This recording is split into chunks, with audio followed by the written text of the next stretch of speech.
करते हैं खबरों की शुरुआत। देखिए, आज छठ पूजा के चौथे दिन उगते सूर्य को अर्घ दिया जाता है। सुबह 3 बजे से घाट पर पहुंचने लगे हैं छठ व्रती।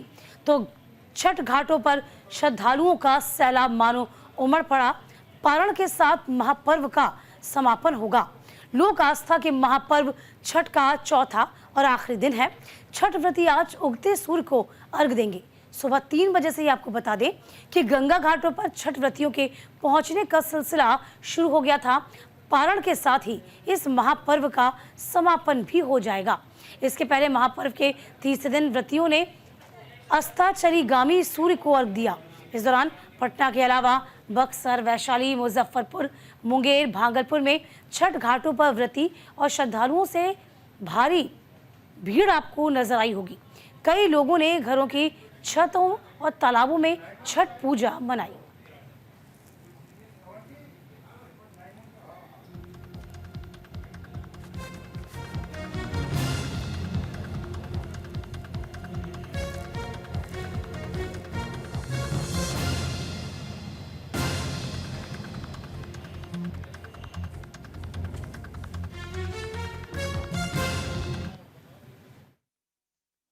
अच्छा, बहुत अच्छा। ये अनुभव हम चाहते हैं कि जीवन भर रहे हमारे जीवन में।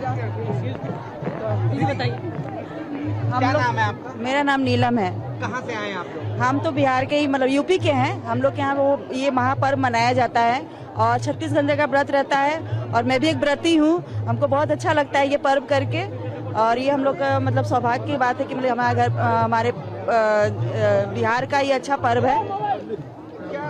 क्या माना था आपने? कोई मन्नत नहीं है, अपनी श्रद्धा के ऊपर है। हम लोग के परिवार में होता है और जैसे सास करती हैं तो अपनी बहू को देती हैं, तो मेरी सास ने हमको दिया तो हम कर रहे हैं। परंपरा ये चलती रहती है। तोड़ लिया आपने? हाँ, तो अभी नहीं, अभी तोड़ने जा रहे हैं। और बात करने इधर आइए, इधर आ जाइए, इनसे बात करें। ये सारे चैनल पे आएगा दीदी, ये एजेंसी कुंती ने मनाया था, तो उसकी टाइप से हम लोग को ये छठ पूजा मनाया जाता है। तो उसके वजह से हम लोग महीना बीच आते हैं और हर साल आते हैं हम लोग। चेन्नई के हर कोना में मनाया जाता है, हर जगह मनाया जाता है, मगर हम लोग हर कोना में, मगर हम लोग महीना बीच आते हैं। हम लोग आयनावरम में रहते हैं, हम आयनावरम से हम लोग आते हैं हमारे बीच में। ये हम लोग का बिहार का महत्वपूर्ण पर्व है जो हम लोग बहुत धूमधाम से मनाते हैं। हम लोग का बहुत बड़ा पर्व है ये। चेन्नई मरीना बीच हम लोग बहुत साल से कर रहे हैं, जब से हैं तब से कर रहे हैं। ये हम लोग का बहुत बड़ा पर्व है जो है। अब आदमी जहाँ रहता है वहाँ करने लगा है, नहीं तो हम लोग बिहार में जाते हैं करने के लिए। यहीं पे अब रहते हैं, यहाँ रहते हैं तो यहीं करते हम लोग हैं। ये छठ पूजा हम लोग को पूर्वजों से होता आ रहा है। हम बिहारियों के लिए छठ पूजा, यूपी बिहार के लिए ये छठ पूजा सबसे महान है। और हम लोग इंडिया के कोई भी कोना में, यूपी बिहार का कोई भी आदमी, इंडिया का कोई भी कोना में, हर जगह छठ मनाया जाता है और अच्छे तरीका से मनाया जाता है। आप लोग का जैसे पोंगल होता है, हम लोग का ये 4 दिन का छठ होता है। पहला दिन नहाना खाए, दूसरा दिन खरना, तीसरा दिन संध्या अर्घ होता है, चौथा दिन ये मॉर्निंग का सूर्य अस्त अर्घ होता है। यही है हम लोगों का छठ त्योहार। और बिहार का सबसे बड़ा पर्व, यूपी बिहार का सबसे महत्वपूर्ण पर्व है ये छठ त्योहार।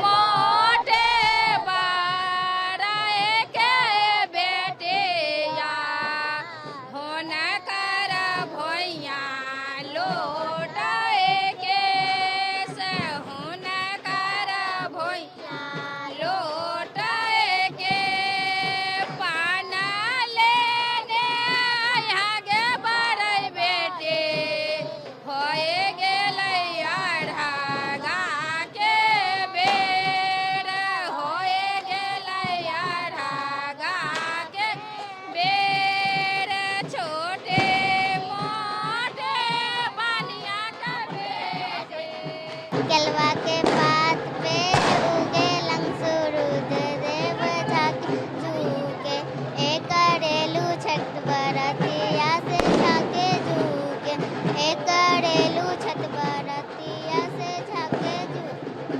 हम रोजे बेटवा पवने ऐसन बेटवा से उनके लागे, हम रोजे बेटवा पवन। तो देश भर में छठ की छटा बिखरी हुई है। नोएडा से हमारे सहयोगी हरिशंकर इस वक्त जुट चुके हैं। हरि, किस तरह का नजारा आप देख पा रहे हैं इस वक्त? आप कहाँ हैं, जरा जानकारी दीजिए।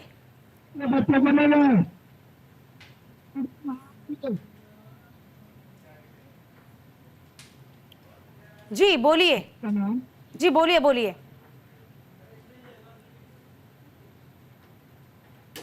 चलिए आपसे जुड़ने के वापस। जी जी,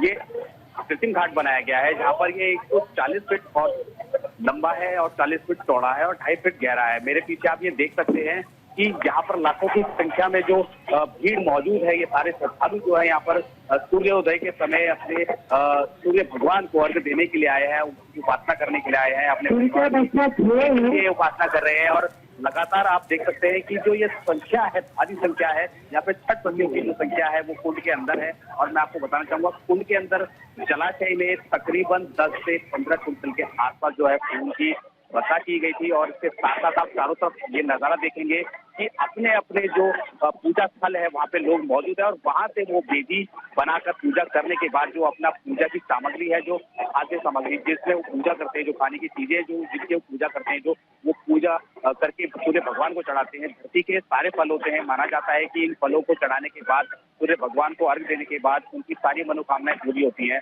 और देख सकते हैं कि ये जो भीड़ है, पीछे भीड़ लगातार जो अपनी उपासना, अपनी पूजा के लिए यहाँ पे आस्था की जो पूरा करने के लिए ये बनी हुई है। और ये सुबह के 3 बजे से यहाँ पे मौजूद है। और आपको सबसे बड़ी बात बताना चाहूंगा कि सुबह 6:32 पे सूर्योदय को उपासना करने का एक समय था जो कि अभी बीत चुका है। और लगातार लोग जो अपनी जगह पे बने हुए हैं और पूजा करके सूर्योदय के अपना वेट कर रहे हैं। फिलहाल अभी सूर्योदय नहीं हुआ है क्योंकि धुंध बनी हुई है और जिस तरीके से समय के अनुसार लोगों ने पूरा करना था उनको। बिल्कुल, ये कितनी संख्या में लोग आए हुए हैं और कब तक, हमें क्या सकते, देखिए कब तक यहाँ मौजूद होंगे और कब उनका उपवास छूटेगा, इस बारे में जानकारी दीजिए।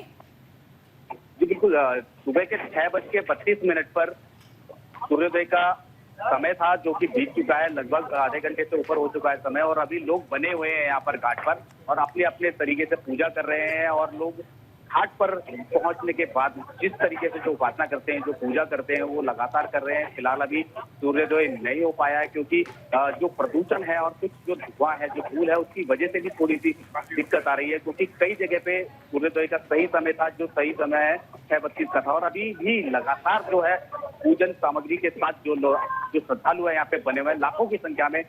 पूरे गौतम बुद्ध नगर की अगर बात करें तो लगभग 500 के आसपास जो है घाट बनाए गए हैं। और सब जगह पे जो श्रद्धालु है, जो छठ व्रती महिला है, वो अपने उपासना करने के लिए पहुंची हुई है। मेरे पीछे लगातार आप तस्वीरें देख सकते हैं, लाइव तस्वीरें, जिसमें लाखों की संख्या में इस घाट पर पहुंचे हैं। नोएडा स्टेडियम के सबसे बड़े घाट को यहाँ पे लोगों ने अपनी श्रद्धा का स्थान बनाया हुआ है।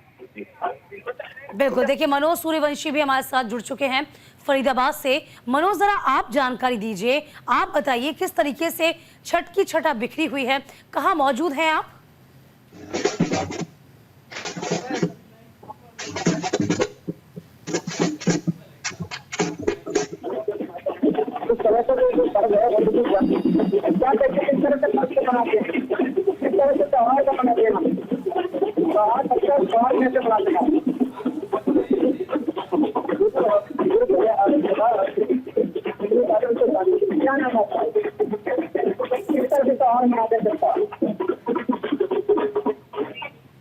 लोग हैं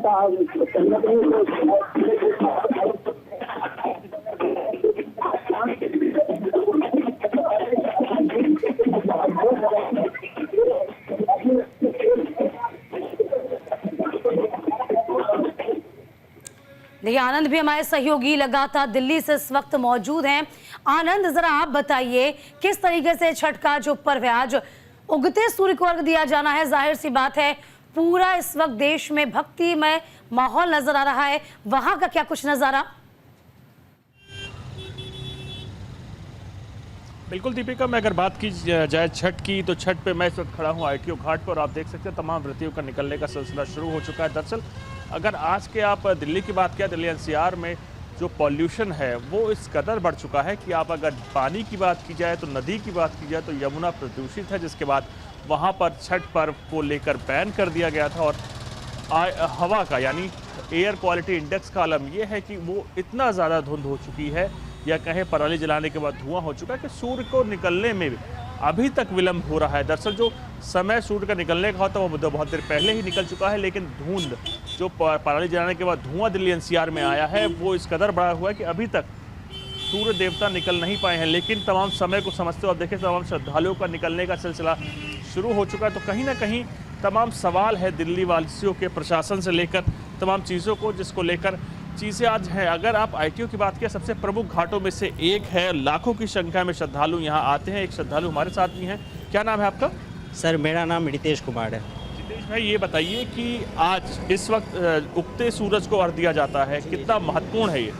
सर जैसे मैं बिहार से बिलोंग करता हूँ तो वहाँ पे सूर्य की पूजा बड़े मतलब अच्छे श्रद्धा भाव से की जाती है। और यहाँ अभी मैं आया हूँ, मैं लक्ष्मी नगर में रहता हूँ, तो यहाँ मैं हर साल आते रहता हूँ। लेकिन इस बार का जो व्यवस्था है, मतलब ये जो जवान है ये सब बड़े अच्छे से निभा रहे हैं, सब कुछ की फैसिलिटी दे रखी है। तो हमारे लिए तो छठ से बड़ा कोई महापर्व होता ही नहीं है, तो हर साल मेरा यहाँ आना जाना होता है। इस बार जितेश भाई बता रहे हैं सर कि छठ से बड़ा कोई पर्व नहीं है। ये अगर यमुना प्रदूषित नहीं होती तो यमुना में ज़्यादा इम्पोर्टेंट होता, या कृत्रिम घाट है वो भी ठीक है? देखिए, यमुना जी का नज़ारा ही कुछ और होता था। मैं भी कई दशकों से यहाँ आता हूँ। लोगों को उपासना का, सूर्योपासना का यह महान पर्व पूर्वांचल और मिथिलांचल के लोगों का खासा पर्व है। आज अगर यमुना जी प्रदूषित नहीं होती तो वाकई आप यहाँ 10 लाख लोगों को यहाँ से लेकर बुराड़ी तक देख सकते थे। लेकिन यमुना जी इतनी गंदी है, इतनी इनको मैला कर दिया है लोगों ने, गंदी तो नहीं है वो, सॉरी। तो यहाँ पे छठ करना तो इसलिए मुश्किल था, तो मजबूरी में लोग कृत्रिम तालाब पर देख रहे हैं। आनंद, जरा ये भी जानिए, जो दिल्ली सरकार की ओर से व्यवस्थाएं की गई हैं उससे क्या ये सभी संतुष्ट हैं? न्यूज़ टीम के माध्यम से अपील करेंगे तो छठ व्रतियों को काफ़ी आसानी है। एक सवाल ऑफिस से है कि दीपिका है हमारी वरिष्ठ एंकर, उन्होंने ये बोला है कि क्या जो सुविधाएं दी गई हैं दिल्ली सरकार से वो ठीक है, आप संतुष्ट हैं? देखिए, सुविधाओं के नाम पर तो सरकार देती है सब कुछ, लेकिन वो पहुंचता है थोड़ा बहुत। लेकिन इस बार का थोड़ा बहुत ठीक दिख रहा है। लेकिन मनोज तिवारी जी जिन्होंने कहा है, भाजपा के जो सांसद हैं, उनका भी कहना जायज़ है कि जमुना जी को आपने ठीक नहीं किया, उसके लिए पहले पहल नहीं की। तो दोनों विषय को मैं ले सकता हूँ स्वतः निष्पक्षता के तौर पर। तो जमुना जी, अगर बात की जाए, देखिए यमुना का आपने बताया प्रदूषण का आलम क्या है, और अगर आप सूर्य देवता देखें अभी नहीं निकले, उसका कारण ये है जो पराली जलाई गई है, धुआं इस कदर बढ़ गया सर। बिल्कुल पराली जलाई गई है और दिल्ली में भी प्रदूषण बढ़ रहा है, फैक्ट्रियाँ चल रही है, कलर वाले मशीन कई जगह अनऑथराइज क्षेत्र में लगे पड़े हैं। एमसीडी क्या करेगी, पुलिस क्या करेगी? लोगों को जागरूक होना होगा, उन्हें बताना होगा, नहीं तो ये प्रदूषण का कहर और दिल्ली शहर के जहन में लगातार जहर घुलेगा। हाँ, कि यहाँ के लोगों ने बहुत भरोसा करके आम आदमी पार्टी को जितवाया था, तो उनका मुझे लगता है फर्स्ट यही प्रायोरिटी था कि यमुना को साफ़ कर देंगे हम 5 साल में। लेकिन अभी कुछ दिन पहले, मैं 2-3 दिन पहले आप ही के न्यूज़ चैनल में, बहुत सारे न्यूज़ चैनल में देखा कि गंगा जमुना से झाग निकल रहा है, इतनी प्रदूषित हो चुकी है। तो अगर न्यूज़ इंडिया के माध्यम से ये बात सरकार तक पहुँचे, हम लोग तो डायरेक्ट जा नहीं सकते, आप ही लोग जा सकते हो, तो उनसे फिर भी एक रिक्वेस्ट है, या जो अभी सरकार में है, कि प्लीज़ यमुना को साफ़ कराया जाए, क्योंकि ये भारत की राजधानी है। अगर राजधानी का ऐसा हाल होगा तो फिर और दूसरे शहर के बारे में तो हम बोल ही नहीं सकते सर क्या होगा। दीपिका, सबसे बड़ी बात जो कि जितेंद्र ने कहा कि अगर राजधानी का आलम ये है तो आप बाकी शहरों का अंदाज़ा खुद लगा सकते हैं। दिल्ली देश की राजधानी के साथ साथ वो पावर सेंटर है जो देश को कहीं ना कहीं दशा और दिशा देखती है। आलम ये है, मेरे बल में आप यमुना देख रहे हैं जो कि पूरी तरह प्रदूषित है, और आप अगर आसमान का देखें, आसमान की ओर देखें, तो कहीं ना कहीं जो धुआं है, बिल्कुल देखिए पोल्यूशन है, और हवा में पोल्यूशन, वायु प्रदूषण, जल प्रदूषण। और देखिए ये पहली मर्तबा नहीं आनंद, पिछले साल का भी देखें या उससे पहले का भी हम देखते हैं, तो लगातार यमुना में जो झाग हैं, जो जहरीला झाग है, वो लगातार बना हुआ है। सरकार को अंत में यूँ कह सकते हैं, जब आखिर आता है तभी याद आती है। ये तमाम चीज़ें पहले से दुरुस्त करी जाती तो शायद दिक्कतें ना होती। बिल्कुल दीपिका, बिल्कुल मैं जवाब दूँ उससे पहले श्रद्धालु हैं, आपको क्या लगता है कि यमुना पहले ज़्यादा साफ हो जानी चाहिए थी? हर बार एक ही नज़ारा क्यों देखने को मिलता है? हम लोग जो है ना केजरीवाल जी के पर बहुत भरोसा किए थे, क्योंकि हम लोग को 2-3 मुद्दा है। एक पहला मुद्दा था कि जमुना जी जो है ये हर दृष्टिकोण से एकदम क्लीन होना चाहिए। जैसे कि जो मतलब गुजरात में है, देखिए मोदी जी की है, तो उनको हम प्रधानमंत्री बना दिए। हम इनको मुख्यमंत्री इसीलिए बनाए थे कि दिल्ली को ये प्रदूषण मुक्त करें और पानी जल को एकदम स्वच्छ करें और गंदगी जो और जगह है वो दूर करें। यही सब मुद्दा है, ज़्यादा कोई मुद्दा हम लोग का है नहीं। लेकिन इतना भी ये नहीं कर पा रहे हैं, इससे हम लोग को बहुत दुख है। लेकिन मजबूरी ये है कि 2-3 चीज़ ऐसा चला दिया फिर हम लोग साल में 25,000 रुपया हमको लाभ हो जाता है। वो बिजली पानी और 25,000 साल में लूट लेते हैं। तो ये हमारे में भी कुछ गंदगी है, उसी के बसीभूत होकर हम उनको वोट कर देते हैं। क्योंकि बड़ी ही शुद्धता से वो सवाल का जवाब जो तमाम सियासतदान सुनना चाह रहे थे, सर ने साफ कहा कि कुछ चीज़ें हैं जैसे फ्री और बिजली पानी, उसको लेकर वो वोट करते हैं। तमाम चीज़ें हैं। आप देखिए दिल्ली देश की राजधानी है और उसके साथ साथ जो इस साल होने हैं विधानसभा चुनाव होने, तो कहीं ना कहीं तमाम चीज़ें इस बार रखी जाएंगी। और आपने देखा बीजेपी और आम आदमी पार्टी सड़क से लेकर संसद तक संग्राम करती थी। अब आने वाला समय बताता है कि जीत किसकी होगी। लेकिन आज छठ की अगर बात की जाए, महापर्व की बात किया, तो उसका आखिरी अध्याय उगते सूरज को अर्घ दे दिया गया है और तमाम श्रद्धालु धीरे धीरे अपने घर की ओर प्रस्थान कर रहे हैं। अच्छा, लगभग कितनी संख्या में आनंद? देखिए हम जो खबर दिखा रहे हैं वो ये कि लगभग 3 बजे से ही जो व्रती हैं वो घाटों पर पहुंचना शुरू हो गए। अब तो लौटने का सिलसिला शुरू हो गया है उनका। तो लगभग कितनी संख्या में आरटीओ पहुंचे होंगे, कितनी संख्या में लोगों ने सूर्य को अर्घ दिया होगा, क्या कुछ अंदाजा लगा सकते हैं? दीपिका, अगर आईटीओ घाट की बात की जाए तो अब देखिए लगातार निकलने का सिलसिला शुरू हो चुका है। लाखों की संख्या में आईटीओ घाट पर आते हैं और सबसे प्रमुख घाट अगर दिल्ली की बात करें, दिल्ली के सबसे प्रमुख घाटों में से एक है। आपने देखा कुछ दिन पहले तमाम सियासतदान भी यहाँ आए थे और उसके बाद अब जब श्रद्धालु अब निकल रहे हैं और देखिए हज़ारों की संख्या में लगातार निकल रहे हैं, कहीं ना कहीं जो उन्होंने उम्मीद की थी, सोच थी उनकी कि सूर्य देवता को निकलेंगे, उनको अर्घ दिया जाएगा, लेकिन तमाम सियासत ने उनसे वो हक छीन लिया है। अब तमाम लोग अर्घ देने के बाद निकल रहे हैं और फक्तों से जानते हैं सर, अगर सूर्य देवता निकलते आप लोग को दिखता कितना ज़रूरी था? वो मूल जो है ना, हम लोग सूर्य देवते के लिए आते हैं ना, यही मतलब मूल पूजा है मेरा। और आपको ये पता होना चाहिए कि ये जो आज का दिन में जो उगते हैं इनमें विशेष ऊर्जा पाया जाता है और कल के शाम वाला में, दोनों में आप सालों का अगर आकलन निकालेंगे वैज्ञानिक तरीके से भी तो आपको ऐसा पता चलेगा। तो आज का बहुत महत्व है कि सूर्य को सामने सामने नमस्ते किया, आराधना किया उनका, जो हम लोग को नहीं हो पाता जबकि होना चाहिए, क्योंकि प्रदूषण की वजह से ये होता है। और हमने आपको बता चुका है 3 मुद्दा है जिसके वजह से ये हमारा मुद्दा 3 है कि ये होना चाहिए दिल्ली में ज़रूरी। अब केजरीवाल साहब को खास करके हम लोग इसीलिए लाए थे, लेकिन वो हमको फंसा दिए फ्री वाला गेम में। दूसरा है क्या, हमने कांग्रेस को दिल्ली में देखा, बीजेपी को भी देखा, हम दोनों से उब गए थे। तो अन्ना का आंदोलन हुआ था, हम लोग केजरीवाल साहब को आंख मूंद के वोट दिए। लेकिन अब करें तो क्या करें, हमारे पास भी विकल्प, बीजेपी का भी कोई नेता उता नहीं है ढंग का, जैसे मनोज जी हैं या और हैं बहुत तरह के लिए। पार्टी वार्टी से तो नहीं जुड़े? नहीं, कोई पार्टी नहीं, हम लोग आटू पार्टी मानते नहीं है। हम बिहार से हैं तो पार्टी यहाँ क्या है, हम लोग अगर किसी पार्टी में जुड़ेंगे तो पीछे का लाइन में रहेंगे। दिल्ली से ज़्यादा सियासत बिहार में। हाँ, इसीलिए तो मैं बता रहा हूँ, हम बिहार का सियासत अच्छी तरह जानते हैं। यहाँ सियासत नहीं करते, कमाने खाने का हिसाब है यहाँ, मतलब सियासत नहीं है मेरा। लेकिन जो मुद्दा था ओरिजिनल में वो बताया, कोई पार्टी को हम सपोर्ट भी नहीं करते, लेकिन व्यक्तिगत मोदी जी के प्रति थोड़ा सा ये है, क्योंकि हम 10-11 साल होने वाला, अब वो उनका स्थिति बहुत मजबूत देखे और हम क्या यहाँ तो कुछ गाली भी दे देता है। चलिए आनंद, मैं आपके पास वापस आऊंगी। वाराणसी का रुख करते हैं, मदन मोहन भी हमारे सहयोगी वहां से बने हुए हैं। मदन जी, अब व्रतियों के लौटने का सिलसिला मानो शुरू हुआ होगा, लेकिन दिल्ली का नजारा लगातार आनंद भी दिखा रहे थे कि सूर्य नहीं उग रहा था, यानी कि सूर्य तो उग चुके होंगे, जाहिर सी बात है पोल्यूशन इतना है कि उनकी किरणें व्रतधारियों तक नहीं पहुंच पाई, व्रतियों तक नहीं पहुंच पाई। वहां क्या नजारा देख पाए आप?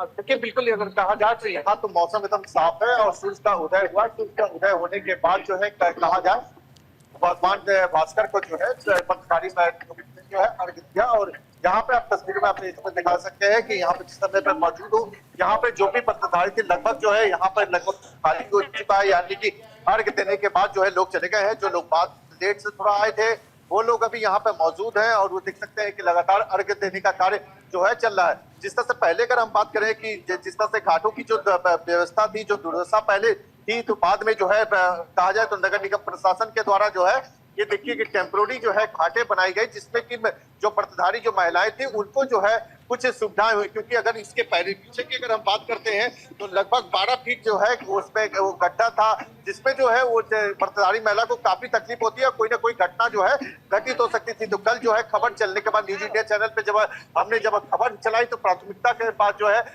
प्रशासन ने इसको लिया और जो है घाट अब बन करके जो है वो तैयार हुआ। और लोग जो है आप देखिए तस्वीरों में कि जिस तरह से अब जो है कहा जाए कि सूर्य को अर्घ देने के बाद जो है यहाँ पर जो कहा जाए महिलाएं अब प्रसाद का वितरण कर रही हैं और इसके बाद जो है घर पर जाएंगी और घर जा करके जो है अब जो पारण जो होता है यानी कि 4 दिनों के महापर्व के बाद जो है अब पारण की प्रक्रिया होती है, तो वो जो है पारण करेंगी अपने लोगों के साथ बैठ करके। तो यहाँ पर जिस तरह से जब कहा जाए कि जब छठ का समापन हुआ तो लोग उत्साह से जो है नाचते गाते में जो है घर के लिए प्रस्थान किए। यानी कि ये कहा जाए तो ये महापर्व जो होता है 36 घंटे का विराजन व्रत के बाद जो है ये कहा जाए तो आज उदयमान सूर्य को अर्घ देने के बाद जो है छठ का जो है समापन हो गया है। जी बिल्कुल, कितनी संख्या में मदन जी यहाँ पे दर्शन किए होंगे लोगों ने, कितनी संख्या में सूर्य को अर्घ देने पहुंचे होंगे इस घाट का जिक्र करें तो?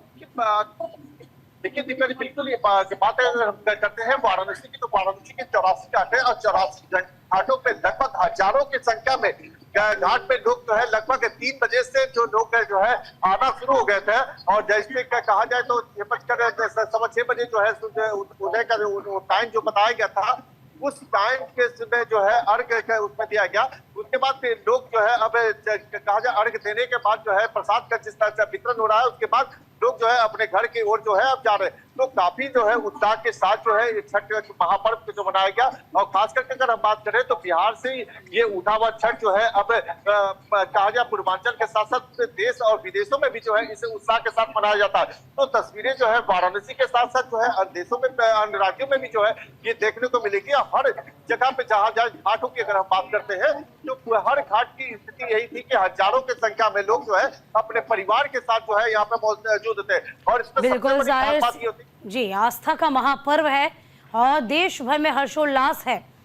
हरि भी हमारे साथ जुड़े हुए हैं नोएडा से। हरि सर, आप बताइए, अब जो व्रतधारी है वो लौटने का सिलसिला उनका शुरू हो गया होगा, अब क्या कुछ नजारे आप देख पा रहे हैं?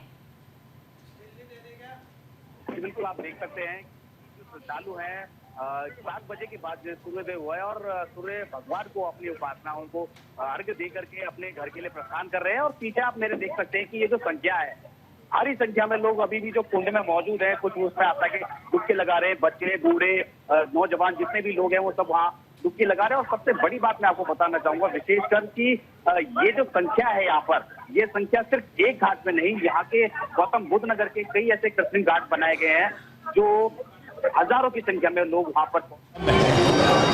आप देख पा रहे हैं कि इस घाट में मैंने इस बार दुगना साइज कर दिया, इसके बावजूद छठ व्रतियों की संख्या कम नहीं हो रही, हमारा घाट छोटा पड़ रहा है। इसका मतलब भगवान सूर्य की उपासना में लगे लोगों की संख्या लगातार बढ़ती जा रही है।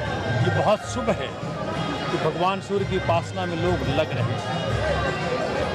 अरविंद केजरीवाल जी के आने के पहले दिल्ली में सिर्फ 60 छठ घाट हुआ करता था। उनके आने के बाद दिल्ली में 1000 से ज़्यादा छठ घाट बने, करीब करीब 1100। मेरे अपने क्षेत्र में 10 से ज़्यादा छठ घाट बने। गौतम नगर महाराजा रंजीत सिंह जी पार्क में पक्का छठ घाट बहुत खूबसूरत बना है, यहाँ भी बहुत खूबसूरत बना है। खिड़की गांव चले जाएं, बेगमपुर चले जाएं, MMTC दुर्गा मंदिर चले जाएं, LBS विद्यापीठ, IIT दिल्ली, इंदिरा कैंप, 10 जगहों पे हौज खास विलेज, खास करके चूँकि हौज खास विलेज में क्या हुआ, भारतीय जनता पार्टी ने अपनी ताकत का, DDA की ताकत का दुरुपयोग करके, दिल्ली पुलिस की ताकत का दुरुपयोग करके वहाँ वर्षों से चली आ रही छठ घाट को बंद करवा दिया। वो भी मतलब क्या बताऊँ आपको, उसके उनसे रहा नहीं गया, उन्होंने एक FIR कर दिया। चलो मैं तो राजनीतिक आदमी, लेकिन वो छठ व्रतियों का क्या, उन पे क्यों आपने FIR कर दिया? लेकिन अरविंद केजरीवाल जी की मदद से हमने नया लोकेशन ढूंढ के बड़ा घाट बनाया। हौज खास गांव में जाके देखिए क्या रौनक है वहाँ पे, और माँ छठी का क्या आशीर्वाद मिल रहा है, भगवान सूर्य क्या आशीर्वाद मिल रहा है। जब लॉकडाउन था तब आप गौतम नगर के टॉप फ्लोर पर छत पर मनाए थे। जी, हमने चूंकि मैं छठ व्रती खुद हूँ और छठ व्रत में बहुत बरसों से करता आ रहा हूँ। बहुत कठिन तपस्या है ये। 12 घंटे का निर्जला उपवास पहले, फिर 36 घंटे का निर्जला उपवास।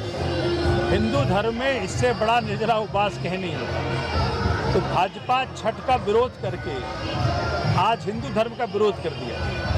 मुसलमानों के विरोध में तो काम करती ही थी, लेकिन अब हिंदुओं के विरोध में काम करती है, छठ के विरोध में काम करती है, छठ व्रतियों के विरोध में काम करती है। आज ये सिद्ध हो गया कि भारतीय जनता पार्टी सत्ता अब सिर्फ पैसों के बल पे लाएगी। उनको जनता नहीं चाहिए, उनको किसी की भावनाओं का सम्मान नहीं करना। मैं इस बात का प्रत्यक्षदर्शी हूँ किस प्रकार से उन्होंने छठ व्रतियों के साथ व्यवहार किया और तो और